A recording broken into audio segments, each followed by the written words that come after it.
Fiction with Cheryl and Margaret. I'm Cheryl, a librarian at the Southeast Branch Library. And I'm Margaret. I also work at the Southeast Branch Library with Cheryl, part of the St. Johns County Public Library System. That's a mouthful, but It you is. nail it every time. So we are here today to talk to you about historical fiction.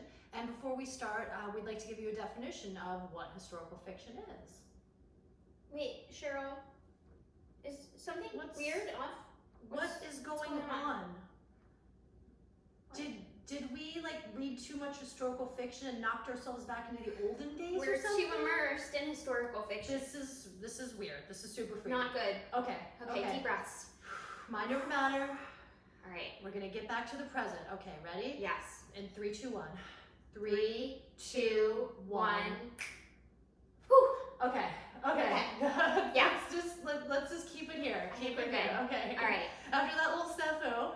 What is historical fiction? Yes, right? Well, let's give a definition.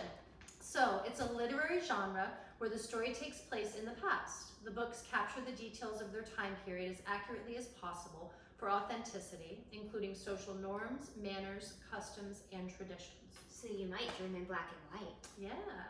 If And you're you too might immersed. learn something along the way too. Yes, which is definitely. cool. So we decided to share our books with you in chronological order.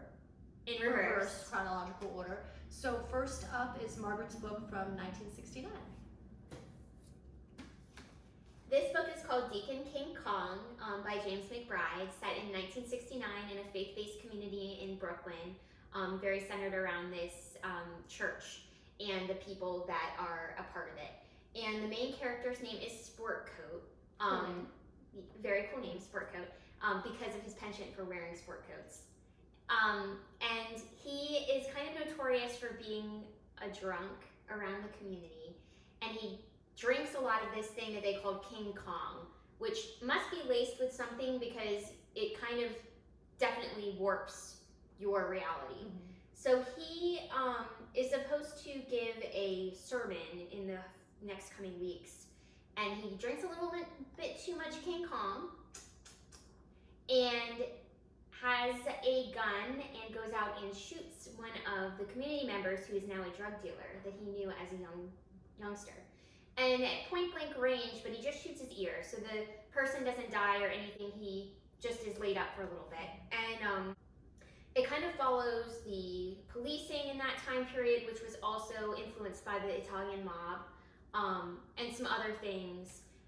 It's told in alternating perspectives, and you kind of really get a feel for the characters. And even though this man Sport Coat did a very terrible thing, you kind of start to understand him and realize he wasn't in his right mind. His wife had died 2 years prior, and he's obviously being under the influence of King Kong. King Kong. Oof. It's a really good book. I have not yet finished it. Happens. I'm about halfway through, but I seriously cannot wait to find out how this ends. I'm really into it. I'm gonna read it after you. Yes. What you got? I've got 1958-59, Next Year in Havana by Cleeton, which is set in Poughkeepsie, New York. I'm just joking. It's set in Havana, and it's told in alternating narratives between 2017 Havana. Marisol is Elisa's granddaughter, and in 1959 they were forced to leave Cuba, and Marisol is returned to scatter her grandmother's ashes there. Wow. And I really learned, this is the book I learned the most about Batista and Castro.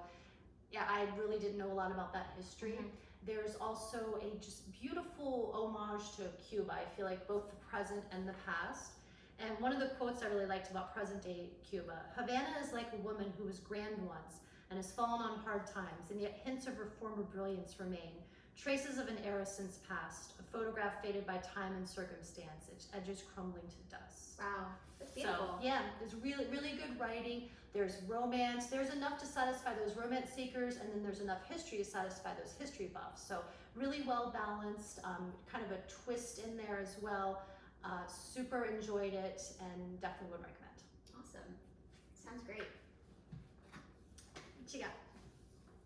The next book I have here is Rust and Stardust by T. Greenwood. This book was set in 1948, Camden, New Jersey. It's the case that inspired Lolita. So it's about this young girl named Sally Horner who gets abducted by a man outside of the Woolworth department store. And he manipulates her and her mom into thinking that she's staying with a friend, and her friend's family. And then eventually this spans 2 years. And once the summer is over and the child doesn't come back and the mom starts to realize something is going on, it's kind of too late and he's already taken her all over the place, and they end up in California, so they go from one coast to the other. So it was definitely a heavy read. It was dark and sad, but it was an interesting historical piece. And I ended up reading it because of the Pop Sugar Reading Challenge. You're supposed to read a true crime. So I didn't know the story behind Lolita. Neither did I. And that was a really fascinating thing as well. So a good book when you want something a little bit darker than, you know, the average. I'm a true crime fan for sure, so I think I would like that. So next up, we are in 1945 Philadelphia. It's the end of World War II, and this family, the Conroys, purchased the Dutch House, and this is by Anne Patchett. I had heard about her before. I had not read her, but I now, after reading this book, I definitely will read other ones of hers. It was excellent. And this family takes over this beautiful mansion, which sounds dreamy, but in actuality, the wife it was a surprise for her, and she was not happy taking this on.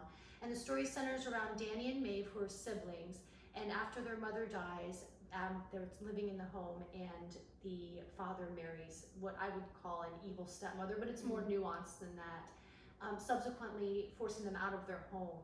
And the story spans 5 decades, and it's about them just coming to terms with that. But it's really a story about like familial bonding, and it's rare that you get a story about a brother and sister, and the relationship is as deep and affecting as it was.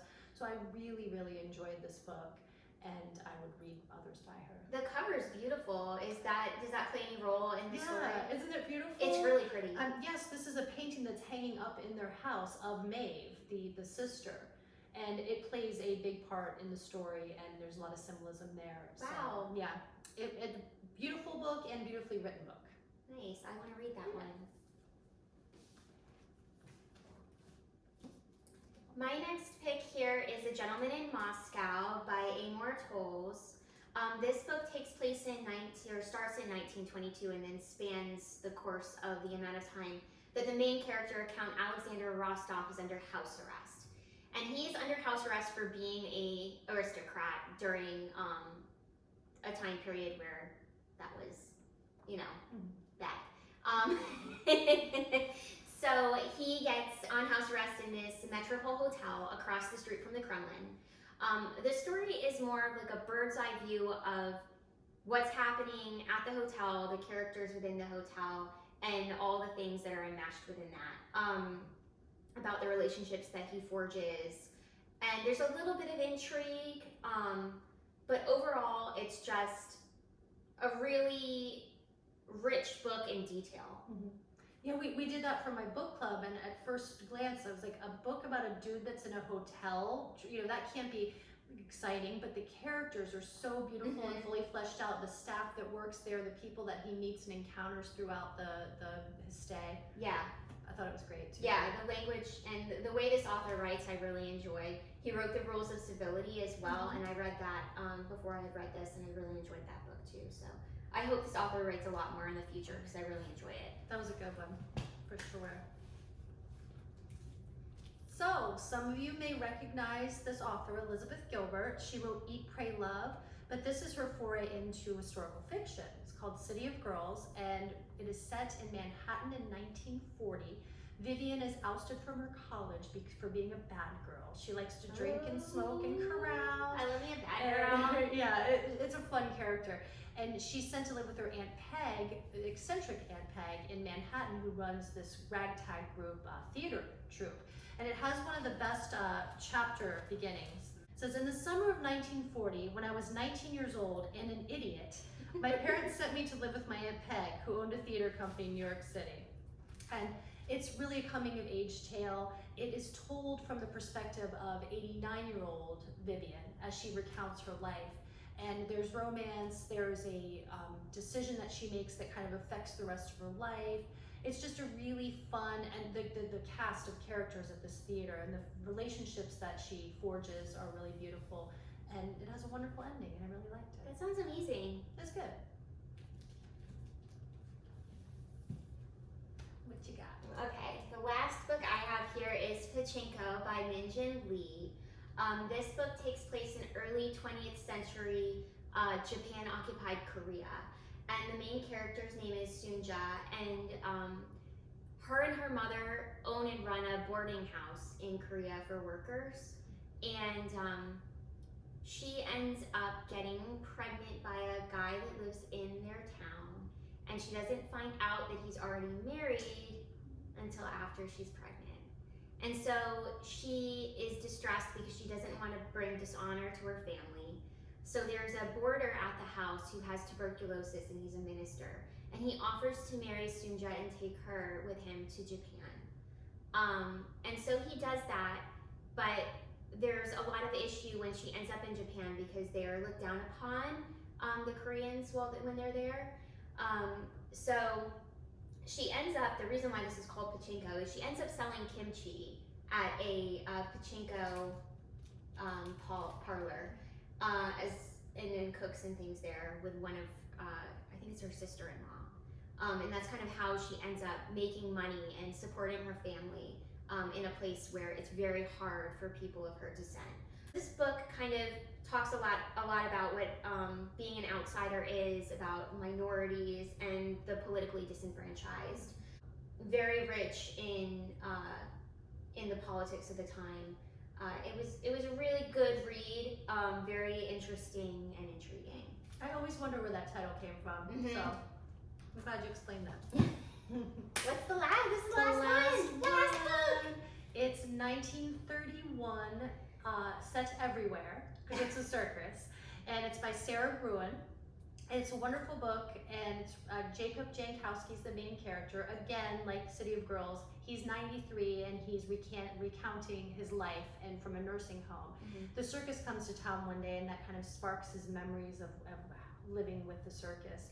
So as a college student, he's just about to graduate from veterinary school from Cornell, very prestigious. Oh, wow. Yeah, doing really well. Yeah. And his mother and father are tragically killed in an automobile accident. Oh gosh. He then finds out that they used their life savings to put him through school, so he's not able to take over his father's practice. So he does a very rash thing that changes his life. He jumps a train, and it happens to be full of circus folk. Oh wow. And he becomes the animal caretaker for the circus. Okay. And there he meets just really interesting and very, very cool characters. Marlena, who's the main star of the equestrian act, and her evil husband, August, who's kind of the circus boss. And then my favorite character, which is Rosie the elephant. Oh, I love Yes. elephants. They're so smart. Yes, I will say, trigger warning, there is a bit of animal abuse, but you know that they're staying true to the time. Mhm. That happy endings though, all around. That's good. And they find out Rosie, they think she's dumb, and it turns out that she speaks Polish. Oh, what? Yes, so once they figure out how to communicate with her. Exactly.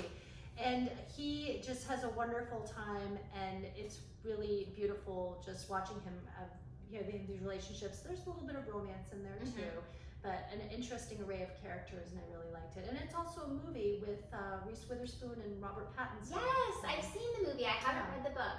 It Yeah. sounds great. I need to read it. It was really good. I liked it a lot. Cool. Well, that is it. Those are all the books we have for you today. Yeah, thanks for joining us. Yes. We appreciate it. Thank you so much. If usual. you like the video, give it a little like, comment, and share it on Facebook. It's also available on YouTube.